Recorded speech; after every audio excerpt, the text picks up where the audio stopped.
Investigators say most of the violence can be attributed to the Boobie Boys, a ruthless gang named after Kenneth Boobie Williams. Boobie Williams has apparently always been that way. The 27-year-old with the laughable street name Boobie grew up mean, in serious trouble since he was a teenager. Early 90s, I go down to Miami, and all my cousins and family members, they talking about, oh, but be careful, you wearing a lot of jewelry, you know, the Boobie Boys out there, the Boobie Boys this. Y'all remember when Booby Boys had the name for carjacking? Because carjacking, what I remember, it started down in Miami. They want to make a point that they're in charge. They're not afraid to push somebody out of an area. The story I'm about to tell you is like something out of a movie, but it's real life. It's about a group of guys who started off as teenagers running wild in Florida. These guys weren't your average troublemakers. They were hardcore. They didn't play by the rules, and they made sure everyone knew it. This story takes you into the lives of these street legends, the original gangsters, the Boobie Boys. Investigators say most of the violence can be attributed to the Boobie Boys, a ruthless gang named after Kenneth Boobie Williams. Imagine living in a place where every night sounds like a war zone. Gunshots echo through the streets, and you never know if you'll make it through the night. This was the reality for many people in Miami during the time of the Boobie Boys. They weren't just drug dealers. They were like modern-day pirates, bringing in huge amounts of coke and spreading violence wherever they went. But even in the midst of all this darkness, there were those who rose to fame. Kenneth Boobie Williams was one such figure, but everyone called him Black. He led the Boobie Boys, a gang that struck fear into the hearts of Miami residents. With their ruthless tactics and no-holds-barred approach, they dominated the drug trade and left a trail of bodies in their wake. His rise to drug lord, police say, was methodical, muscling in on other dealers' territory. His motivation? Cold, hard cash. Now, it all started when Black was just a kid riding around with his friends in Miami. They saw some other guys hanging out on a corner and decided to teach them a lesson. Things got out of hand, and one of the guys didn't make it out alive. Black got caught and did some time, but that didn't stop him. After getting out of juvie, Black linked up with a guy named Charles. Together, they ran a smuggling operation out of the port of Miami, bringing in drugs from Central and South America. They flooded the streets with their product, making a killing in the process. But life on the streets is dangerous, and Black found that out the hard way. One night, he got into it with a rival gang member outside a club. He tried to pull his gun, but it jammed, and he ended up getting shot instead. He survived, but it was a wake-up call. The streets of Miami became their battleground, and they fought tooth and nail to defend their territory. It was a dangerous game, with lives hanging in the balance every day. But for the Boobie Boys, it was all part of the thrill. They revealed their notoriety by embracing the gangster lifestyle with swagger and bravado. These weren't your ordinary thugs. The Boobie Boys were masters of the streets, ruling their turf with an iron fist fueled by street smarts and raw courage. They didn't just fight for territory. They fought for respect and honor, and they weren't afraid to spill blood to get it. Their name was synonymous with violence and fear. They weren't just content with establishing their turf, they wanted to crush their rivals and leave a trail of bodies in their wake. Armed with AK-47s, they unleashed a reign of terror, leaving no one safe from their wrath. Their weapons of choice weren't just guns and knives, they wielded heavy metal with the same ferocity, leaving a trail of chaos in their wake. They made a huge $80 million drug business. They brought in more than 5 tons of coke from places like Panama and the Bahamas. This drug, called yayo, was being sold in over 25 cities in Florida and 12 other states, all illegally.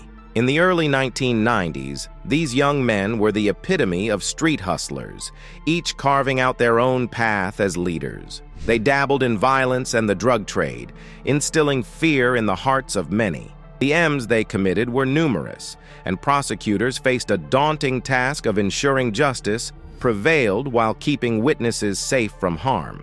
The streets of Miami ran red with the blood of their enemies. The Boobie Boys were linked to as many as 35 M's and 100 shootings, earning them the chilling moniker of a decade of death in the newspapers. But to those who lived in the shadows of the city, it was simply life in the gangsters' world. It all began with a seemingly inconsequential incident, a spark that ignited a raging inferno of conflict. A clash between rival gangs, the Thomas Gang and the Boobie Boys, set the stage for a tragedy that would ripple through the heart of Overtown. As tensions escalated, innocent lives were caught in the crossfire. On Christmas Day, James fell victim to a brutal attack orchestrated by the Boobie Boys, a reprisal for past grievances. The streets of Miami became a battleground, where bullets spoke louder than words, and the echoes of gunfire drowned out cries for peace. The cycle of violence continued unabated, claiming more lives with each passing day. Innocent bystanders, like the accountant and the visitor from Queens, became casualties of a war they never chose to fight. Their deaths served as grim reminders of the collateral damage wrought by senseless feuds. Retaliation begot retaliation, each act of violence fueling the flames of vengeance. Duke and Johnny found themselves in the line of fire, victims of a drive-by shooting orchestrated by the Thomas Gang. Benny met a similar fate at the hands of the Boobie Boys, his life snuffed out in a moment of senseless brutality. In the aftermath of tragedy, the tendrils of justice reached out, seeking retribution for the fallen. A beeper found at the scene of Benny's M became a damning piece of evidence, leading investigators to Rogers and his associates. But even as arrests were made, the streets remained unforgiving, claiming more lives in their relentless grip. Among the casualties was Derek, the brother of future rapper Trick Daddy, whose life was cut short in a hail of bullets. His friend Walter met a similar fate, their deaths a grim testament to the perils of street warfare. As their loved ones mourn their passing, the truth behind their M's remains shrouded in darkness. Amen. In the heart of this chaos, families were torn apart, dreams shattered, and futures extinguished. The streets of Miami, once vibrant with life, became a graveyard for the innocent, their blood staining the pavement as a grim reminder of the cost of vengeance. What followed was a night of terror witnessed by a neighbor who bravely recounted the events. Car chases, crashes, and merciless hits unfolded, leaving scars both physical and psychological. But the violence didn't stop there. Another tale emerged from the depths of a Miami apartment complex, where the Boobie Boys' hustle clashed with the livelihood of a small-time dealer named Cooper. Eyewitnesses spoke of unthinkable acts perpetrated against him, plunging the community into fear and despair. As the authorities scrambled to piece together the puzzle of these atrocities, a glimmer of hope emerged from an unexpected source. Former hustlers turned informants. In a bid for leniency, they shed light on the dark deeds of the Boobie Boys, unveiling a web of deceit and destruction that stretched far and wide. One informant's revelation tied the gang to a sinister plot against a rival named JB, culminating in a deadly vendetta. Another account recounted a brazen drive-by shooting targeting a young man named Rogers, a chilling reminder of the indiscriminate nature of gang violence. But perhaps the most harrowing tale came from a fateful night on the expressway, where unsuspecting friends fell victim to a hail of bullets.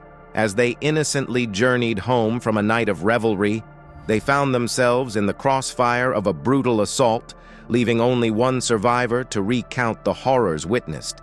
Yet, amidst the darkness, there were glimmers of justice. Survivors bravely pointed fingers at the perpetrators, shining a spotlight on those responsible for the carnage. Names like Kenneth Quesada and Rogers surfaced, their connection to the crimes unraveling with each testimony. And then came the chilling climax, a final act of brutality that shook the community to its core. Otis, a small-time dealer with a price on his head, met his tragic end at the hands of masked assailants. In a heart-wrenching twist, innocent lives were lost in the crossfire, leaving behind a trail of shattered dreams and broken families. Pierre was a survivor, his mind etched with the horrors he witnessed. 2 days after the assault, he found himself grappling with memories he wished to forget. But the slug of fear, lodged deep within his psyche, rendered him incapable of coherent thought. Yet, amidst the chaos of his mind, Pierre clung to one singular truth. He survived. His survival wasn't merely a stroke of luck. It was a testament to his resilience. In a courtroom where words carried weight, Pierre testified. His testimony became a lifeline for justice, a beacon in the darkness of crime. Pierre's recollection wasn't vague or hazy. It was precise. He named names, faces etched in the shadows of his memory. 2 members of the notorious B-Boys, perpetrators of violence that tore through the streets with ruthless efficiency, were brought to light by Pierre's courage. The brutality didn't stop there. Another victim, 5-year-old Michael Frazier, innocent and unsuspecting, became a target in a war he couldn't comprehend. The B-Boys, devoid of conscience, opened fire, shattering lives in a spray of bullets. As investigators pieced together the grim aftermath, a chilling pattern emerged. Shells matched past crimes, connecting the dots in a web of violence that spanned months. The blue Lincoln town car, a harbinger of terror, resurfaced, leaving a trail of blood in its wake. But justice, though delayed, was not denied. A man, once complicit in the B-Boys' reign of terror, turned witness, shedding light on their nefarious deeds. Yet even amidst the pursuit of justice, tragedy struck anew. The streets of Miami bore witness to a symphony of sirens, a cacophony of chaos that reverberated with each new casualty. Moses, Jesse, Tarvis, names etched on the tombstones of a city besieged by violence. But as the body count rose and the violence escalated, the authorities knew they had to take action. The Boobie Boys were a menace to society, and they needed to be stopped. It took years of hard work and dedication, but eventually, law enforcement managed to bring them to justice. At the end of February, the government shared some big news. They found out that more than 30 lost souls and hundreds of shootings to the street beef between these violent organizations, Kenneth Williams and his group, were all connected to the fights happening between 2 violent groups. It was a real danger to everyone's safety. So, the government came up with a plan. They needed to find a way to stop these violent folks from hurting others. A special team was put together a few months ago. It was made up of both local police and federal agents, which meant they had more power and resources to go after the bad guys in Miami. The federal agents started looking at old cases where people had used guns to commit crimes. Even if these cases were dismissed before, this meant trouble for Kenneth Williams, Vonda, and their top people. One by one, members of their groups were getting arrested and sent to jail for at least 10 years. With them off the streets, Miami became a safer place. The number of violent crimes, like shootings from cars, dropped by a huge 80%. But it wasn't just the jail time scaring people straight. With their leaders locked up, members of the gangs started to turn on each other. They spilled secrets to the police to try and get shorter sentences. Even Vonda, who had been causing trouble since 1998, got arrested and put behind bars. Now, by the end of 1998, 30 members of the Booby Boys gang were arrested. However, Kenneth managed to evade capture, keeping the authorities on their toes. The following year, 15 more members were apprehended, leading to the dismantling of the gang. Finally, after a 2-week surveillance operation, Kenneth was caught in a Georgia suburb, caught red-handed with a fake driver's license. As the year 2000 rolled in, the trial commenced, revealing a web of criminal activities orchestrated by the Boobie Boys. Over 100 witnesses took the stand, many of whom were former criminals seeking leniency in their own sentences. Among them were felons who had cooperated with the gang, participating in violent acts during turf wars and illicit deals. Kenneth's cunning schemes came to light during the trial. He had manipulated associates and even set up robberies with crooked cops, leaving a trail of betrayal and resentment. With informants and snitches coming forward, armed with recorded conversations and hours of testimony, the prosecution's case grew stronger by the day. The trial wasn't just about convicting individuals. It was about unraveling a conspiracy fueled by greed and violence. Bo Brown and Casado received life sentences, while Kenneth himself faced a similar fate. But amidst the chaos and carnage, there was something more to the Booby Boys than just violence. They were respected, even admired by some. Their strength and unity were awe-inspiring, earning them a level of respect that transcended mere fear. In the heart of the gangsters' creed, they lived by a code. My brother's keeper, all for one and ride or die. Loyalty was everything to them, and they would go to any lengths to protect their own. Police said they unalived many people while selling millions of dollars worth of coke. They didn't care about anyone else. They acted tough, just like Tony Montana from the movie Scarface. They made Florida into miami-dade, a place where drugs ruled and violence was everywhere. As with most hood legends, it usually takes a rapper to put them on the map. They can be certified in their hood and city like the Boobie Boys were, but until a rapper takes them national, they're just the latest ghetto star. In the Boobie Boys case, it was gangsta rapper William Rick Ross Roberts who glorified their legend in his rhymes. In his song White House on Port of Miami, he rapped, "Let me think back to '96 when Bobby had the realest ninja feeling like a bee." He also shouted out the crew in the Trilla intro. Shout out to Kenny Williams, shout out to E4, shout out to Fish Grease. To the public, Boobie was nothing more than a drug dealer with a murderous bent. But to Ross, he was a friend and mentor. To me, Boobie is the Carroll City cartel, what Larry Hoover was to the gangster disciples. Ross credits the notorious Boobie as his most important mentor, and credits Boobie with founding the Carroll City cartel. Ross said that before Boobie was apprehended by the FBI, he passed the rap gauntlet to him, his protege.